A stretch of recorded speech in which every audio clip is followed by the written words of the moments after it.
Hello बच्चों, चलिए आज का हमारा प्रश्न है योग ज्ञात कीजिए। हमें यहाँ से योग करना है 1 गुणा 3 प्लस 3 गुणा 5 प्लस 5 गुणा 7 प्लस n पदों तक हमारे पास यहाँ से यह पद दिए गए हैं। तो यहाँ से इस प्रश्न को करने हेतु हमारे पास यहाँ से हमारी मुख्य अवधारणा कार्य करेगी। मुख्य अवधारणा यहाँ से हम लेंगे, यदि हमें n प्राकृत संख्याओं का क्रमागत रूप से योग करना है तो वह बराबर लिखा जा सकता है n गुणा n प्लस 1/2 आएगा।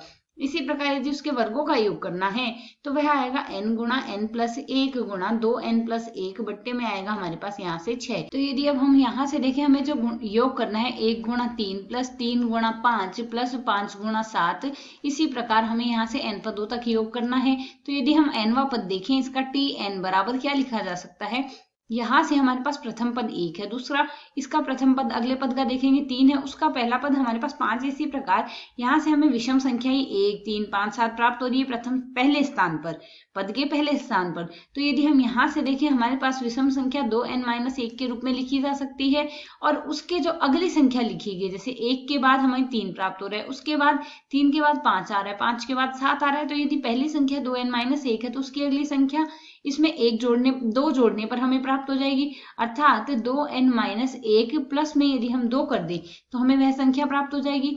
अब यहाँ से यदि हम देखें, इसे सरल कर ले, यह आएगा 2n-1 और गुणा में 2n प्लस 1 हमें प्राप्त होगा। अब हमें इन n पदों का योग करना है, अर्थात यदि हमें यहाँ से देखें, हमें सम्मिश्र tn ज्ञात करना है। सम्मिश्र tn बराबर हमारे पास आ जाएगा सम्मिश्र 2n-1 गुणा में 2n प्लस में 1। इसे यदि हम सरल करेंगे तो प्राप्त होगा सम्मिश्र, यह आ जाएगा, हम जानते हैं a प्लस बी गुणा में यदि a माइनस बी है तो हमारे पास मान आएगा a का वर्ग माइनस b का वर्ग। तो यहाँ से हमें मान प्राप्त होगा 2n का वर्ग आएगा 4n का स्क्वायर माइनस 1 का स्क्वायर 1। इसे यदि हम आगे और सरल करें तो यह हमारे पास यहाँ से लिखा जा सकता है 4 सम्मिश्र n का वर्ग माइनस सम्मिश्र 1। अब यहाँ से सम्मिश्र n का वर्ग हमारे पास क्या आ जाएगा, n गुणा में n प्लस 1 गुणा में 2n प्लस 1 आ जाएगा, और बट्टे में आएगा हमारे पास 6 माइनस 1 को यदि हम n पदों तक जोड़ेंगे तो हमारे पास n मान आ जाएगा।